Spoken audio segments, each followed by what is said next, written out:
আয় আয় বসু, ভিতরে আয়। ভাবি করে আসে আসে, ওই যে তোর ভাবি। ও তোমরা চলে আসছো?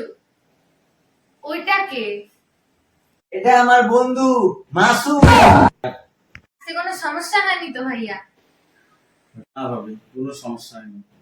একটু নাস্তা মাস্তা করো তো, আমরা একটু বসি। কে?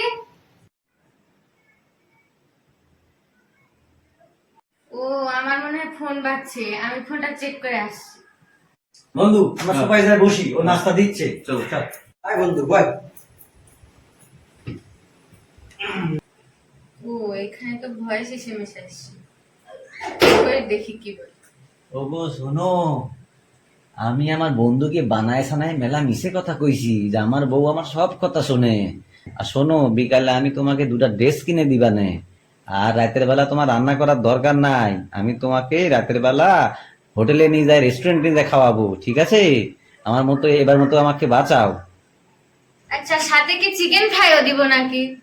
হ্যাঁ দাও দাও, চিকেন ফ্রাইও দাও। দেখেছিস বন্ধু, ভোরে কিভাবে টাইম দিতে হয়। তো আমার তো বেশি সময় নাই, ওকে অত খাটাবার দরকার নেই, আমি চা বল তাহলে হয়। তাহলে শোনো, চিকেন ফ্রাই দিও না, তুমি শুধু চা নিয়ে চলে আসো। আচ্ছা ঠিক আছে, আমি শুধু চা নিয়ে আসছি।